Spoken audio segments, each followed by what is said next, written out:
You're tracking your cycle, but the numbers don't seem to make sense, and quietly, you're wondering if something might be wrong. This confusion is incredibly common. I see it often. In most cases, the body is doing something normal and Cation, just not explained clearly. By the end of this video, you'll know how to track your menstrual cycle correctly, calmly, and without stress. And you'll understand what your cycle is and what it is not telling you. Let's start with something very important. A menstrual cycle is not just your period. Doctors define the cycle as the time from the first day of bleeding to the day before the next period starts. Many women are surprised by this, and that confusion is very common. Studies reviewed by ACOG and the NHS show that a normal cycle can be anywhere between 21 and 35 days in adults. That range alone explains why so many people feel unsure. A cycle that isn't exactly 28 days does not automatically mean there's a problem. This is where many women get confused, and understandably so. The safest, least stressful way to track your cycle is also the simplest. Day 1 is always the first day of real bleeding, not spotting, not light brown discharge.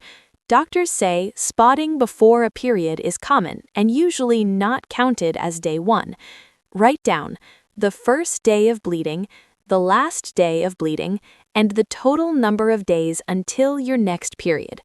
You do not need fancy apps at first. A notebook works just as well. This method is supported by guidance from the CDC and NHS.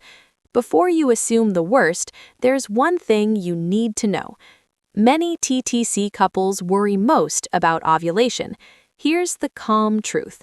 Ovulation usually happens about 12 to 14 days before the next period, not on a fixed calendar date.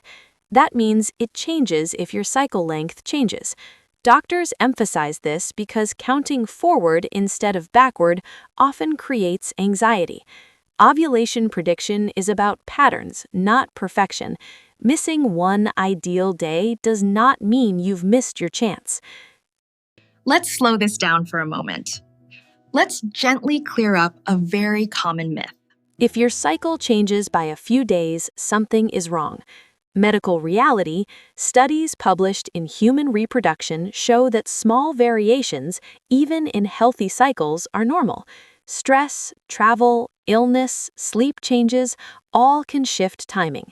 This is not your body failing. This is your body responding. If this helped you breathe a little easier, you can stay with us here.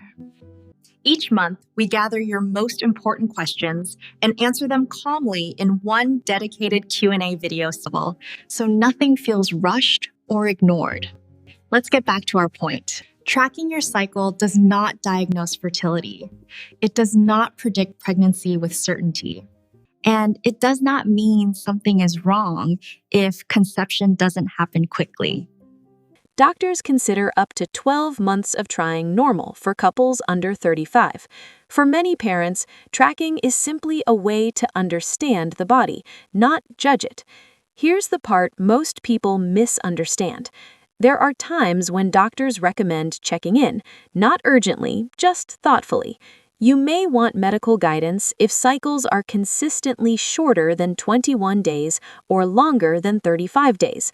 Or if periods stop for several months, if bleeding is extremely heavy or very painful, or if there's ongoing concern after 12 months of trying. These are signals to talk, not reasons to panic. If you've been worried quietly, you're not alone. Let's bring this together. Your cycle doesn't need to be perfect to be healthy. Understanding it should bring calm, not pressure. Many parents feel exactly the way you do, and most of the time, the body is doing something normal. You're not late, you're not behind, and you're definitely not alone. Our next video will gently explain TTC after 35 myths debunked, legs up, positions, and more. No pressure, just clarity when you're ready.